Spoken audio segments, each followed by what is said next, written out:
All of you. आपको मैंने 7.2 के 7.3 के 2 क्वेश्चन हो गए थे। हम कर रहे हैं क्वेश्चन नंबर 3। वो कहता है find the area of triangle.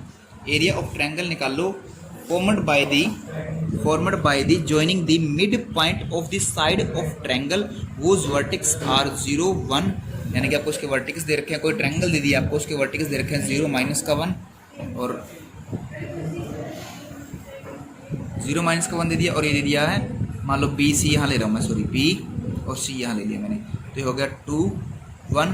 आप सी और बी यहाँ पर भी ले सकते हो, कोई प्रॉब्लम वाली बात नहीं। वो कहता है कि जॉइनिंग द मिड पॉइंट, यानी कि इसके मिड पॉइंट से मिलकर एक ट्रायंगल बन रही है। इसके मिड पॉइंट से मिलकर एक ट्रायंगल बन रही है, तो मैंने इसको नाम लिख दिया पी क्यू आर। यहाँ से रख लो, चाहे जहाँ मर्जी से आप रख सकते हो, ये कोई प्रॉब्लम वाली बात नहीं है। अब उसने बोला फाइंड द एरिया, यानी कि जो ये ट्रायंगल बन रही है आपके पास, ये इसका एरिया निकाल लो, और साथ में यानी कि आपको क्या करना है, area of triangle P Q R भी निकालना है, and area of triangle A B C भी निकालना है। और बाद में आपने area of triangle P Q R का रेशो रखना है area of triangle A B C, यानी कि रेशो में भी रखना है। उसके बाद करते हैं हम, मान लो आपको दे रखा है, पहली बात तो मेरे पास पी क्यू आर के पॉइंट नहीं दिए, मैं निकालता हूँ पी पॉइंट के यूजिंग। अब पी पॉइंट किसकी लाइन के ऊपर है, बी और सी के ऊपर है, या ए बी से शुरू करते हैं। ए बी पर क्या हुआ, क्या point O using mid section formula. वो मेरा फॉर्मूला क्या था, x1 plus x2 by 2 comma y1 plus y2 by में 2।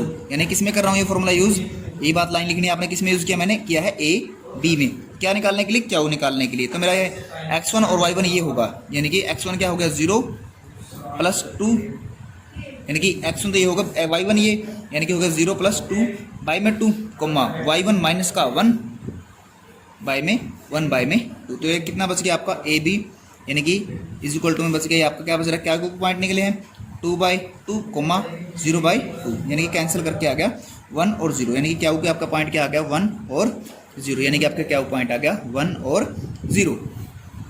अब ऐसे ही कर रहा हूं मैं AC में। Now using mid section formula between AC में लगाया मैंने। अब AC में ए और सी में, यानी कि x1 प्लस में x2 क्या पॉइंट निकाल रहा हूँ मैं, क्या निकाल रहा हूँ, सॉरी पी निकाल रहा हूँ R, 0 plus 0 plus 0/2 comma minus का 1 प्लस में 3 बाई में 2। यहाँ से आपके पॉइंट आ जाएगा 0 और 1। आर क्या पॉइंट आ गया आपका 0 और 1। उसके बाद हमारे पास है अगेन यूजिंग करेंगे mid section formula between B C, क्या पॉइंट निकालने के लिए, पी पॉइंट निकालने।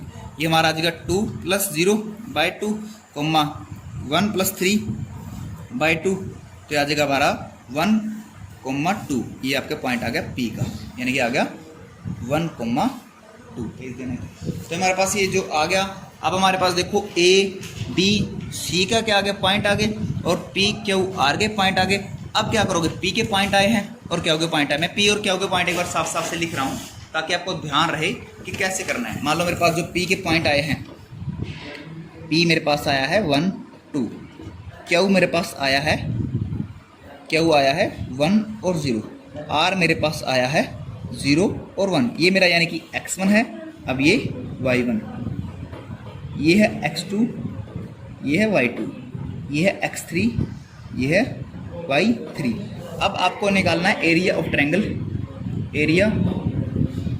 Triangle P Q are.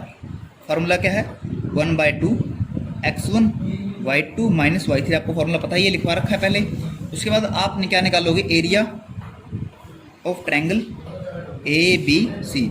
उसके पॉइंट आपको ए बी सी पॉइंट देखो दे रखे हैं, उसको सीरीज में लेना है। ए क्या दे रखा है आपको, ए दे रखा है आपको 0 कोमा माइनस का 1, ये हमारा हो गया x1 y1, और बी क्या दे रखा है आपको, दे रखा है 2 और 1, ये हमारा हो गया x2 y2। सी क्या दे रखा है आपको, दे रखा है 0 और 3, ये हो गया आपका x3 y3। ये आपने यहाँ से क्या करना है, सोल्व करना है और आपका आंसर लगभग 1:4 आएगा। मान लो यहाँ पर रेशियो आ गया 9 आ गया और यहाँ पर 36 आ गया, तो कैंसिल करके 1:4 ये आपका आंसर होगा। आज हम कर रहे हैं फिर क्वेश्चन नंबर 4। क्वेश्चन नंबर 4 में क्या कहता है? क्वेश्चन नंबर 4 में कहता है कि find the area of quadrilaterals whose verticals taken in order, यानी कि ऑर्डर का मतलब है सीरीज में रहना, पहले ए मानना है पहले वाले को, दूसरे वाले को बी, फिर सी और डी मानना है। आपको एरिया निकालना है। अब मेरे पास एरिया ऑफ ट्रायंगल का फार्मूला क्वाड्रिलेटरल्स का फार्मूला नहीं है, लेकिन मैं इसको लिखता हूँ ए। मान लो क्वाड्रिलेटरल्स ऐसा ही होता है, लगभग ऐसा ही होता है ना।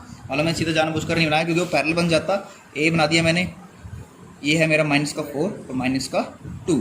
फिर बी बना दिया मैंने, यानी कि -3 -5, ये होगा बी। फिर मैंने सी बना दिया, सी है मेरा 3 -2, फिर डी है 2 3। अब मेरे पास एरिया ऑफ क्वाड्रिलेटरल्स होता है। अब आपको पता है कि एक क्वाड्रिलेटरल्स में 2 ट्रायंगल होती है, क्योंकि डायगोनल साइज को बाइसेक्ट करती है, इक्वल एरिया में डिवाइड करती है। क्लियर है? तो यानी कि मेरे पास अब 2 ट्रायंगल हो गई। ट्रायंगल फर्स्ट क्या है? फर्स्ट ट्रायंगल, फर्स्ट मेरे पास ट्रायंगल होगी ए बी सी। अब मैं निकालूंगा एरिया ऑफ फर्स्ट ट्रायंगल निकालूंगा, फिर उसके बाद area of second triangle. Second triangle क्या बनेगी? ए सी डी। इन दोनों का एरिया निकालूंगा। मान लो आपको कुछ भी आ जाए, 1/2 मल्टीप्लाई में कुछ भी आ जाए ये सोल्व करके, और इन दोनों के एरिया को सम कर दूंगा। लगभग आपका एक का आएगा 35/2 और एक का आएगा आपका शायद कुछ भी आए, मेरा ध्यान नहीं आ रहा, लेकिन 56/2 बनेगा। आपको कैंसिल करके 28 स्क्वायर यूनिट आपका आंसर होगा। ये दोनों क्वेश्चन आपने सोल्व करने हैं। इसी के साथ आपका 7 chapter complete. Thank you. 5th question छोड़ दो क्योंकि 9th का एग्जाम्पल दे रखा है। Thank you.